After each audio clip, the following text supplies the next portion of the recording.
आज मैं ख़ास अहम बात पर आप लोगों की तवज्जो चाहूँगा कि आज हम लोग बिल्कुल ही बेखबर हैं। हमें मालूम ही नहीं है कि हम कहाँ रह रहे हैं, हमारे ऊपर क्या क्या कवानीन बन रहे हैं, हमारे लिए हमें घेराबंदी करने के लिए, परेशान करने के लिए किस तरह के कवानीन बनाए जा रहे हैं, हम इससे बिल्कुल ही बेबहरा हैं। सुबह उठी शाम उठे, सुबह हुई शाम हुई, उम्र यूं ही तमाम हुई, हमें होश नहीं है। आज आप परेशान हैं कि आपको आपके मजहबी फरीज़े के अदा करने पर पाबंदियां आयद की जा रही हैं। अब आप चीख रहे हो, चिल्ला रहे हो, तो क्या हासिल होने वाला है ये बताऊं। जब चिड़ियां खेत चुग जाएं तो अब रोने पीटने से कोई फायदा होगा, कोई हासिल होगा? पानी आने से पहले बंद बांधा जाता है। अब पानी सामने आ रहा है, अब तुम मटेरियल लेके खड़े हो उसे बंद बांधने के लिए, तो क्या ये अक्लमंदी का तकाजा है? बोलो, जवाब दो। क्यों ज़बानें नहीं है? बोलो ना, बोलो कि हाँ या ना तो बोलो। कम से कम मैं ये तो समझूं कि आपकी समझ में कुछ आ रहा है। अरे पानी आने के बाद जब तुम बंद बांधने के लिए खड़े हो गए, ये अक्लमंदी है?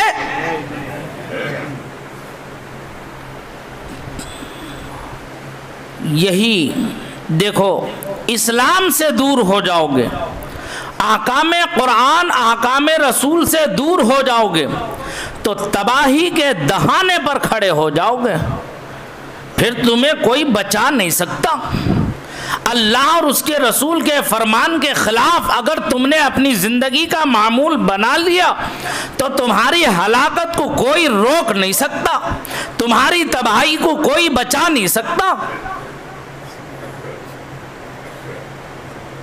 आज हम अपने ही वतन में पराए होते जा रहे हैं। हम अपने ही मुल्क में जो है ऐसा लग रहा है कि जैसे कि हम यहाँ जो है अमन वीज़ा पर आकर के रह रहे हैं।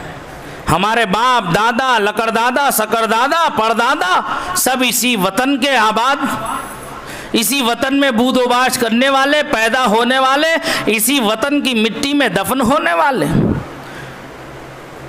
इस मुल्क की आज़ादी में सबसे पेश रहने वाले, इस मुल्क को अपने खून से सींचने वाले हमारे असलाफ हैं। अगर बरादराने वतन इसमें शरीक है तो हम भी उनसे पीछे नहीं हैं। हजारों उलमा ने को सूली चढ़ा दी गई, हजारों उलमा ने अपनी कुर्बानियां दे दी, हजारों मुसलमानों ने अपनी जानें गंवा दी इस मुल्क की आज़ादी के लिए। अंग्रेजों से आज़ाद कराने के लिए सबसे पहला फतवा जिहाद किसने दिया है? हमारे असलाफ ने, अल्लामा फजल हक खैराबादी ने अलैहि रहमत व रिज़वान ने। इस मुल्क के गुलाब में, फूलों की लाली में हमारे भी असलाफ का खून शामिल हाल है।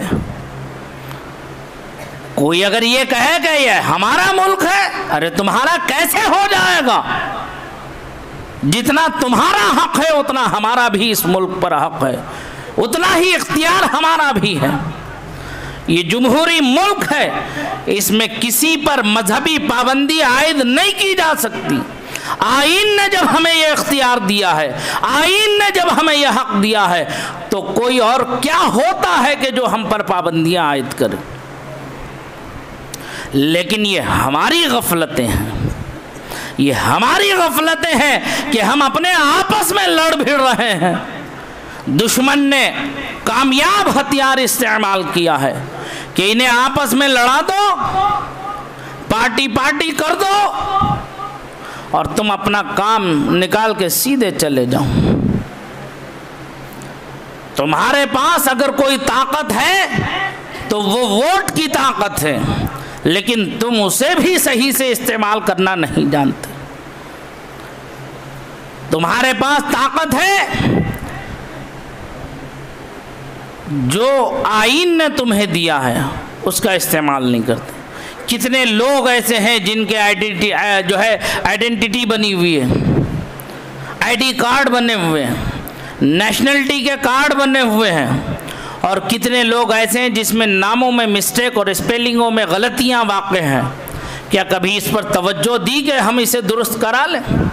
वोट के वक्त, इलेक्शन के वक्त बहुत से नामों को निकाल दिया जाता है जबकि वो जिंदा है, मौजूद हैं, सिर्फ इसलिए कि वोट की कटौती की जाए और हम अपना रास्ता साफ करें। बहुत से नाम उससे निकाल दिए जाते हैं इलेक्शन लिस्ट से, और फिर हमारे ही भाइयों को हमारे खिलाफ खड़ा कर देते हैं। एक एक मोहल्ले में 4-4 लोग खड़े होते हैं तो जो 100% की आबादी है उसमें हम बढ़ जाते हैं और अगला सामने से सीधे निकल के चला जाता है। ये मौका दे कौन रहे? हम। आज ये मौके देने ही की वजह से ये बिल आपके यहाँ पार्लियामेंट में, असेंबली में पास हुआ। गाय की कुर्बानी पर पाबंदी ये तुम्हारी बेवकूफ़ियों की वजह से हुआ है। हम हुकूमतों को तानो तशनी करें? नहीं नहीं, जहां वो मुजरिम है वो तो है ही, इसमें बराबर के मुजरिम आप भी हो।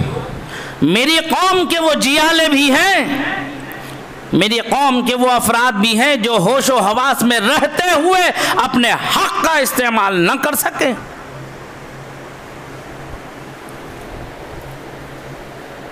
ये 1964 का कानून है। मैंने इस मौजू से मुताल्लिक सोचा कि मैं क्या करूं। मेरे उस्ताद गिरामी का तरीक़ाकार था कि कुरान का फरमान है, वो शाविरहुम फिल अम्र फ़इज़ा अज़मता फ़तवक्कल अलल्लाह वमन यतवक्कल अलल्लाह फ़हुव हस्बुह। पहले मशवरा कर लो अपने मामलात में, किसी बात पर मजबूत हो जाओ तो अल्लाह पर भरोसा करो। ज़िंदगी और मौत का खालिक वो है, जब आना है आएगी, नहीं आना है नहीं आएगी। कोई माई का लाल पैदा नहीं हुआ जो मार दे, और जो अल्लाह पर भरोसा करे अल्लाह उसके लिए काफ़ी। मेरे उस्ताद गिरामी का तरीक़ाकार यही था, अल्लामा मुफ्ती सैयद शाहिद अली मियां साहब अलैहि रहमत व रिज़वान का, कि कानून के मामले में अपने मखसूस अफराद से वो मशवरा लेते थे। कानून के मामले में अपने मखसूस वकला को बुला करके उस पर डिसीजन लेते थे कि अब हमें क्या करना चाहिए, कानून के दायरे में हमें अपनी बात कहाँ कहना चाहिए, हम क्या कह सकते हैं। मैंने भी, चूँकि वहाँ का तजर्बा भी है और यहाँ आने के बाद मैंने देखा कि मैं किससे मशवरा करूँ, तो अल्लाह के करम से मैंने अपने मुखलिस गिरामी वक़ार जनाब सद्दाम बेग साहब ज़ीदा इखलास व हुब्बुहु, जो बहुत ही महब्बत फरमाते हैं मुझसे, और उनके शागिर्द, उनको मैंने कल बुलाया घर पर। 3 घंटे बैठा उनके पास और मैंने उनसे कहा कि मुझे वो सारा एक्ट चाहिए जो यहाँ की हुकूमत में पास हुआ है, और वो लाएंगे, आप मुझे समझाएंगे, बताएंगे, ताकि मैं उसे समझूं और मैं अपनी कौम तक जो पैगाम पहुँचाना है वो पैगाम पहुँचाऊँ। ये ख्वाब गफलत में खरगोश की नींद सो रही है। तुम्हें हंगामे अभी जगा नहीं रहे, तुम्हें हादसात अभी जगा नहीं रहे, क्यों अपने आप को हलाकत की तरफ ढकेल रहे हो?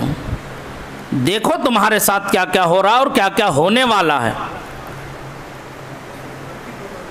जी बस मैं आखिरी बात 1-2 पॉइंट्स बताकर अपनी बात रोक रहा हूँ। समझ में आ रही बात? ये बिल 6 दिसंबर को ये ऑर्डिनेंस बना और 9 दिसंबर को ये पास हो गया। इसके तहत आप गाय, बैल और उसकी नस्ल, भैंस वगैरह काट नहीं सकते। भैंस भी अगर काटेंगे तो वो कम से कम 13 साल की उम्र का हो, और उसकी इजाज़त भी जो डॉक्टर है इसका महकमे मवेशियात का वो देगा, तब आप उसे काट सकते हैं, वरना आप नहीं काट सकते। अगर आप पकड़े गए पहली बार तो 50,000 रुपए से लेकर 5 लाख रुपए तक का जुर्माना आपके ऊपर आयद कर दिया जाएगा।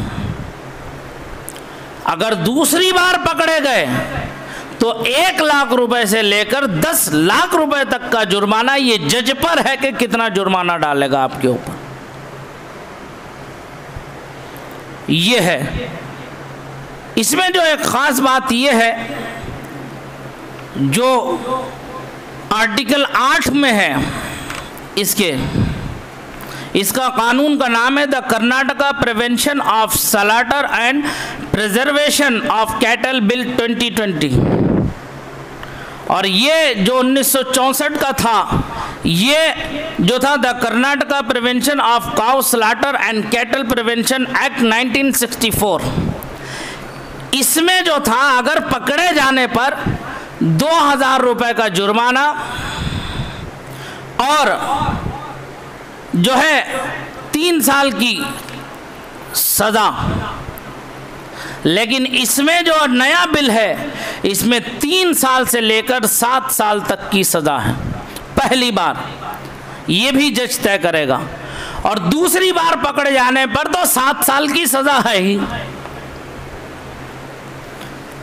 इसका जो 22 नंबर का आर्टिकल है, इस आर्टिकल के तहत ये जो है कैंसिल हो गया, पूरा का पूरा लॉ 1964 बिल्कुल ख़त्म हो गया। अब नया बिल जो है वो आपका ये है। इसके अंदर जो 8 नंबर की जो शिक है वो सबसे बड़ी और ख़तरनाक शिक है। अगर किसी ने इत्तला करा दी कि आपके घर में कोई ममनुआ जानवर का गोश्त है, अगर नहीं है आपके पास, तो ये बगैर आपको इत्तला दिए हुए रात के 3 बजे भी आपके घर में घुस सकते हैं, उसका सर्च कर सकते हैं, आप ऑब्जेक्शन नहीं कर सकते। अगर कुछ भी ना मिले अपने साथ ला करके रख दें, तब भी आप कुछ नहीं कर सकते, आप साबित नहीं कर सकते। अगर इसके अलावा और एक ख़तरनाक चीज़ जो इसके अंदर है, ज़रूरत का तकादा है इसलिए मैं अर्ज़ कर रहा हूँ बात, कोई कुंदा अगरचे बिल्ली ने कबूतर खा के, कबूतर पकड़ के, कबूतर का खून उस पर लग गया हो, वो खून लगा हुआ अगर कुंदा भी मिल गया या उसके औजार अगर मिल गए ज़बाह के, घर में चाकू छुरियाँ तो आम रहती हैं, किसी के पास छोटी किसी के पास बड़ी, अगर ये चीज़ें मिल गई तब भी आपको सीधे उठा के जेल में डाल दिया जाएगा। ज़मानत बाद में होगी, होगी कि नहीं होगी ये बाद में तय होगा। ये वो ख़तरनाक शिक है। मेरी आज हमारे आल कर्नाटका वकला से, अरबाब हल्लो अक़्द और अरबाब सियासत से बिला तफरीक किसी पार्टी का हो, वो मेरी मुखलिसाना आजिज़ाना मुअद्दबाना गुजारिश है कि इस बिल पर तवज्जो दें और कौमे मुस्लिम की का तहफ़्फ़ुज़ करें, वरना आने वाले हालात ये सीधा सीधा हिंदू राष्ट्र बनाने के लिए, ये पूरे मुल्क में कानून नहीं है, ये चंद स्टेट के अंदर अलग अलग कवानीन बनाए जा रहे हैं। क्यों? तजर्बा हासिल करना है इन्हें, ये तजर्बा चाहते हैं, तुम्हारा एक्शन रिएक्शन देखना चाहते हैं। जब तुम एक्शन रिएक्शन में आकर, हमेशा याद रखो, होश नहीं गंवाना चाहिए, कानून को कभी अपने हाथ में नहीं लेना चाहिए। कानून के दायरे में अभी आईन जिंदा है तुम्हारे पास, मुल्क का कानून अभी मौजूद है, तुम्हें हक है कि इसके खिलाफ तुम कर सकते हो। और इसमें एक चीज़ और है, अगर आपके पास अगर कोई चीज़ इसमें की मिल जाए और आप पर केस हो जाए तो 30 दिन के अंदर अंदर आप इसके खिलाफ पिटीशन दाखिल कर सकते हैं। 30 दिन हो गए तो फिर अब कोई सुनवाई नहीं होगी आपकी। होश में आओ, संभलो, सीखो, कानून को सीखना ज़रूरी है। इस पर इंशाअल्लाह किसी वक्त तफसील से मैं अपना एक बयान और जारी करूंगा, इसके नुकसानात क्या क्या हैं। लेकिन आज के लिए सिर्फ मैं आपको इतना कह रहा हूँ, कुरान फरमाता वला तुल्कू बिअयदीकुम इला तहलुका, जानबूझकर अपने आप को हलाकत में ना डालो। कुर्बानी शायर इस्लाम में से है, तुम यहाँ नहीं कर सकते तो जिन स्टेट में हो रही है आप वहाँ हिस्सा ले लो। यहाँ करने के मुकाबिल, यहाँ अपनी जान को हलाकत में डालने के मुकाबिल और भी बहुत से गरीब, मिस्कीन, मोहताज, यतीम तुम्हारे भाई हैं जिन्हें ज़रूरत है, जिन पर कुर्बानी वाजिब नहीं है, वो इस इंतज़ार में होते हैं कि हमारे भाई कुर्बानी करेंगे तो हमें भी कुछ मिल जाएगा। तो लिहाजा कुरान का भी यही फैसला है, फरमान है कि तुम अपने उन भाइयों को भी दो जो भीख मांगने वाले हैं, उन्हें भी दो। तो लिहाजा यहां आप पर पाबंदी है, तो कोई ऐसा काम हरगिज ना करो जिससे तुम्हारी जान हलाकत में पड़े, मुसीबत में आए और फिर माले मूजी नसीब गाजी का किस्सा हो, लाखों रुपए देकर भी तुम्हारी जान छूटने वाली नहीं है। और एक और बात के मुखबिरी से बचो। याद रखो, अगर तुमने चुगली की, एक भाई दूसरे भाई की अगर कहीं किसी जगह मुखबिरी की, तो अल्लाह के यहाँ पकड़ से बच नहीं सकता। दुनिया में भी जलील होगा वो, आखिरत में भी जलील होगा। और कुर्बानी करने के फ़ौरन बाद जगह साफ़ सुथरी करो, जितने आलात और गंदगी है उसे कट्टे में भर के म्यूनसिपल बोर्ड की गाड़ी आने से पहले कूड़ेदान तक पहुंचाओ, ताकि वो वहां से उठा कर लेकर के जाएं। अगर कूड़ेदान अगर भर गया हो और दूसरा जगह फैल रही हो, रास्ता घिर रहा हो, तो कूड़ेदान में न डालो, अपने घर पे रखो। जैसे गाड़ी आ जाए फ़ौरन उठा के गाड़ी तक पहुंचवा दो। समझ में आ रही बात? अल्लाह ताला मुझे आप सबको इस पर अमल की तौफीक रफ़ीक अता फरमाए। जो कुछ कहा सुना उसमें लफ्ज़ी मानवी गलती हो उसे भी मुआफ़ फरमाए। आमीन। व आखिर दावाना अनिल हम्दुलिल्लाहि रब्बिल आलमीन। अस्सलामु अलैकुम।